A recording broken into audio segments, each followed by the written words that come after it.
Last year, obviously, the greatest season in history for your 42-year program. Talk a little bit about the community support you guys got in the new arena, and the crowds you guys would draw, and just what that meant to you guys last season. It definitely meant everything. I mean, we knew we were having this new facility opening up this year, and the community gave great support for us, even before the national championship. And it definitely meant a lot seeing all the community and the students out at the games, and even more after we won. We came back to a warm welcoming, even though everybody was on spring break. The parade that was in the summer, all the pats on the back were all awesome. We felt that it was definitely just a nice honor to have. All right, now coming off of that year, you guys only lost 3 players to graduation, I think it was, and those 3 players only accounted for, I think, less than a quarter of your output. So what do you think the expectations are for this year's team? Well, definitely to repeat, for sure. And I guess although we did lose 3 players, and output on paper wasn't more than a quarter, but it's tough to replace certain guys in the dressing room. And if anything, it just gives other guys an opportunity to share in a role like that, maybe take on a new role. So pretty much what we're looking to do is just get another team identity, a new one from last year, put what's in the past, and move on as a new team, but with the same goal. You talked about, obviously on paper it doesn't look like you lost that much, but the leadership values of Ryan Woodward, especially your captain last year, he graduated. Is there anybody you could foresee taking that role, and can you talk a little bit about what he meant to the team last year, even though his numbers dipped quite a bit from the year before, just the leadership you provided in the locker room?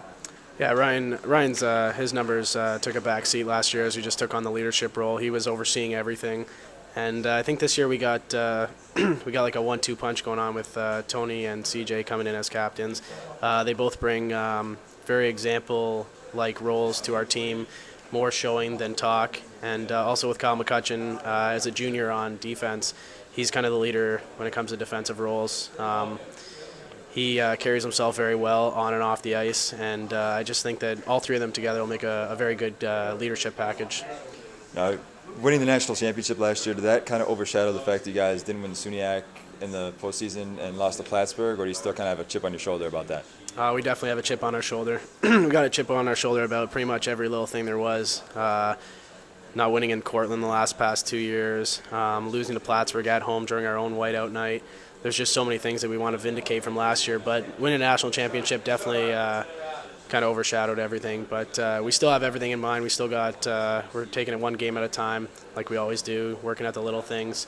And if anything, we want to win it all. We want to do the SUNYAC, then the national championship, just get it all done. But I mean, we definitely got to take it one game at a time.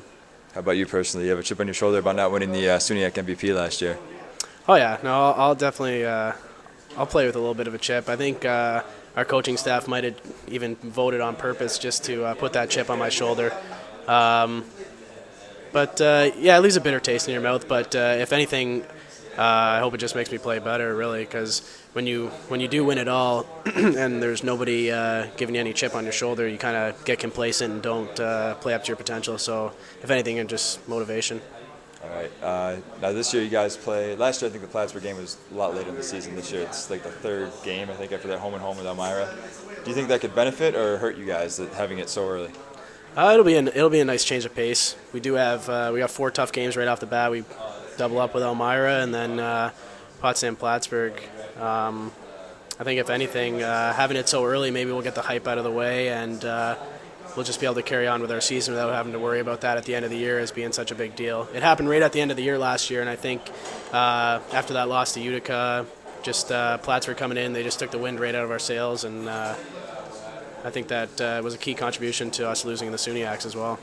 You guys, you mentioned you lost in the SUNYACs. After that game, did you guys think that you were definitely still a lock for the NCAA tournament, or were you thinking it could be over?